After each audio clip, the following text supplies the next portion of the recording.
لبيك اللهم لبيك لبيك لا شريك لك وقال إني ذاهب إلى ربي سيهدين، کہنے لگے میں اپنے پروردگار کی طرف چلتا ہوں، وہ مجھے سیدھا راستہ ضرور دکھلائے گا۔ رب ہب لی من الصالحین، جو خدا سے فریاد لگائی، گہار لگائی، آواز لگائی، اپنی بے بسی کا اور اپنے دل کی کیفیت کو زبان سے جب بیان فرمایا تو خدا کی طرف سے یہ آواز آئی فبشرناہ بغلام حلیم۔ اللہ تبارک و تعالی نے کتنی لوگوں کی سازشوں کو ناکام کر کے حضرت ابراہیم کو بچایا اور محفوظ فرمایا۔ احادیث میں آیا ہے اور مفسرین نے بھی اس کا تذکرہ فرمایا ہے کہ ایک دو آزمائش ہو تو کوئی بیان کرے، گھر سے ہجرت باپ کو دعوت دے رہے ہیں، یہ بڑی آزمائش ہے۔ بادشاہ مصر کا سامنا ہو رہا ہے اور آپ کی بیوی سارہ رضی اللہ عنہا علیہ السلام کے اوپر غلط ہاتھ وہ ڈالنا چاہ رہا ہے، اللہ نے ان میں ناکام ان کو کیا، اور یہ بڑی آزمائش سے اللہ نے آپ کو کامیابی عطا فرمائی۔ آگ میں ڈالے جا رہے ہیں، 40 دن آگ میں زندہ اور سلامت ہیں، اور خوشی خوشی آگ سے زندہ سلامت نکالے جا رہے ہیں۔ شام چلے گئے، اہل و عیال ہیں ساتھ میں۔ حضرت جبریل امین کو اللہ نے انسانی شکل میں اس کائنات میں پہلی مرتبہ بھیجا، براق لے کر حاضر ہوئے، خود سوار تھے، آپ کے پیچھے ابراہیم خلیل کو سوار کیا، اور پھر ان کے پیچھے بیٹے اسماعیل علیہ السلام کو سوار کیا۔ اس وقت ان کی عمر مبارک حضرت ابراہیم خلیل علیہ السلام کی 75 سال تھی جب گھر چھوڑ کر نکلے تھے، 80 سال تھی جب اللہ نے اسماعیل کا تحفہ آپ کو عطا فرمایا، اور پھر 100 سال کے قریب میں آپ نے ختنہ فرمایا۔ 100 سال کے تقریباً ہو گئے جب اسحاق علیہ السلام یعنی دوسرا تحفہ آپ کو بیٹے کی شکل میں اسحاق علیہ السلام کے نام سے عطا فرمایا گیا، اور اس طرح 175 سال کی عمر میں انتقال فرمائے۔ 137 سال کی عمر میں حضرت اسماعیل علیہ السلام انتقال فرمائے، اور اپنی والدہ ماجدہ حضرت حاجرہ علیہ السلام کے پہلو میں خانہ کعبہ کے پاس بالکل مطاف کے قریب میں آپ دفن کیے گئے۔ یہ تھوڑا سا ایک خلاصہ تھا۔ حضرت ابراہیم علیہ السلام جب سوار ہو کر چلے ہیں تو ہر ہریالی آبادی کی جگہ یہ چاہ رہے تھے کہ ابراہیم خلیل یہاں اتر جائیں اور یہیں مسکن بنائیں۔ پوچھتے تھے جبریل یہاں ہمارے ٹھہرنے کی جگہ ہے؟ جبریل کہتے تھے کہ نہیں، آپ کو اور آگے چلنا ہے۔ پھر آپ انتظار فرماتے تھے، پھر جبریل امین اور آگے بڑھتے تھے، کوئی ہریالی شادابی کی جگہ دیکھتے، وہاں رکنے کا اظہار فرماتے، جبریل امین کہتے نہیں، ابھی منزل اور دور ہے، حتیٰ کہ قرآن نے جس کو غیر ذی زرع کہا ہے اس منزل پہ وہ تشریف لائے تو فرمایا کہ اے ابراہیم خلیل، آپ کا مسکن، آپ کے ٹھہرنے کی جگہ یہ ہے، اب آپ یہاں اتریے۔ اللہ اکبر، اللہ اکبر۔ تمام شادابی ہریالی کو چھوڑ کر ایسی جگہ قیام کرنے کا حکم ہو رہا ہے۔ لیس ہنا داع ولا مجیب لیس یومئذ بمکہ احد ولیس بها ماء۔ لکھا ہے کتابوں میں کہ اس وقت مکے میں نہ کوئی انسان تھا، نہ کوئی جواب دینے والا، نہ کوئی مونس و غمخوار تھا، اور نہ کوئی وہاں پانی کا انتظام تھا۔ حضرت ابراہیم خلیل علیہ الصلوات والتسلیمات کا یہ چھوٹا سا قافلہ اللہ کے گھر بیت اللہ کے پاس قیام پذیر ہو گیا اور رہنے لگا۔ جو کچھ توشہ ان کے پاس تھا، جو پانی مشکیزہ میں رکھ لیا تھا، وہ ان کے پاس رکھا رہ گیا۔ دن گزرتے چلے گئے، اللہ کا حکم آیا کہ ابراہیم خلیل آپ کو سیریا یعنی شام چلنا ہے۔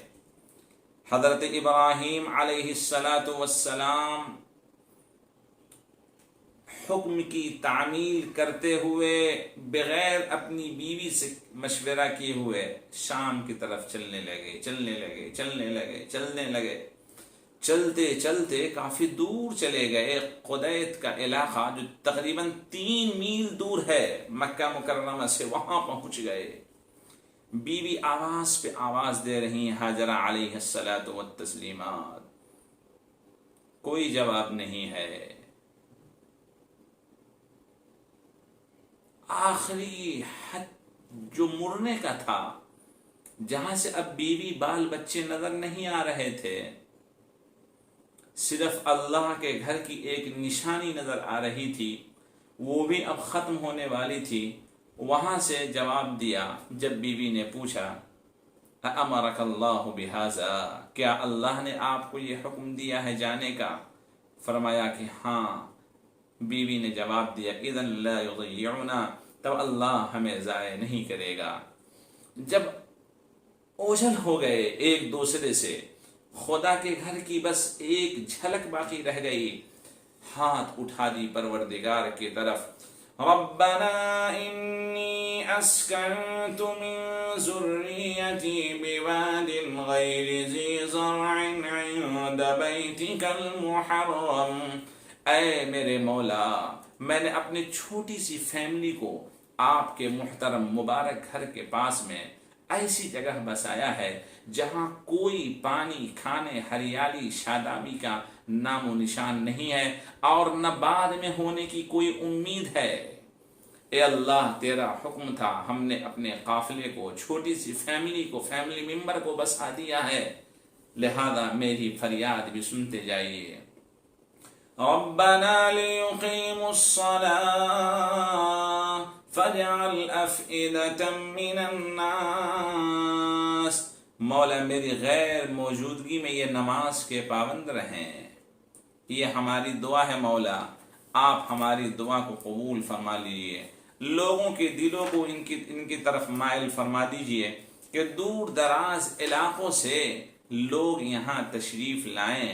اور فرمایا وَإِذْ قَالَ إِبْرَاهِيمُ رَبِّ اجْعَلْ هَذَا الْبَلَدَ آمِنًا وَاجْنُبْنِي وَبَنِيَّ أَن نَّعْبُدَ الْأَصْنَامَ. مولا، تیرا حکم سر آنکھوں پر قبول کرتے ہوئے میں تیرے گھر کو چھوڑ کر، تیری مبارک جگہ کو چھوڑ کر میں ہجرت کر رہا ہوں، شام جا رہا ہوں، مگر میری دعا قبول فرمائیے. اس علاقے کو، اس ملک کو، اس پوری کی پوری غیر آباد جگہ کو آپ امن و امان کا مسکن اور سینٹر بنا دیجئے. جو بھی یہاں آئے امن و سکون کے ساتھ رہیں. مولا، لوگوں کی دلوں کو اس کی طرف پھیر دیجئے کہ وہ خوشی خوشی مائل ہو کر یہاں آویں، اور ہر طرح کے پھل فروٹس ان کو عطا فرمائیے. یجبى الیہ ثمرات کل شیء رزقا من لدنا ولكن اکثر الناس لا يعلمون. ثمرات کل شیء فرمایا، ثمرات کل شجرہ نہیں فرمایا.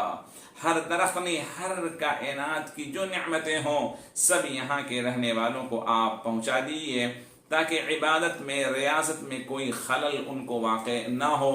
اس طرح کی تلاش اور جستجو میں وہ اپنے اوقات کو نقصان نہ کریں.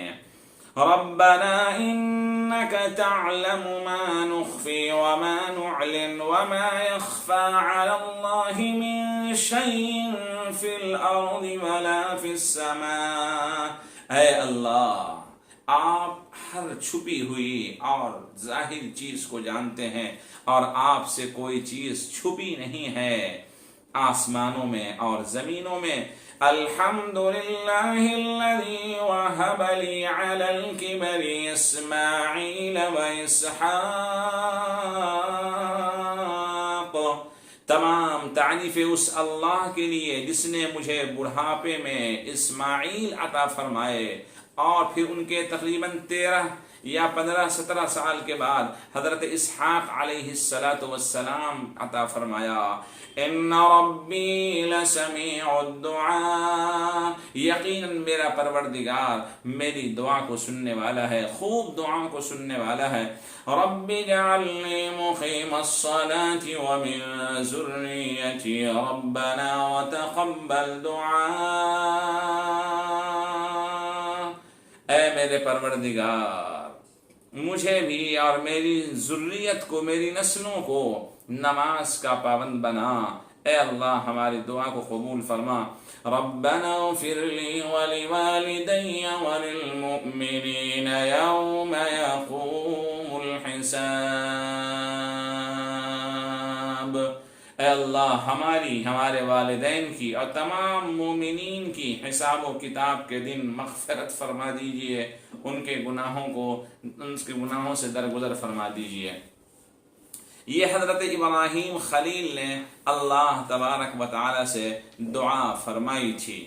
لبيك اللهم لبيك، لبيك لا شريك لك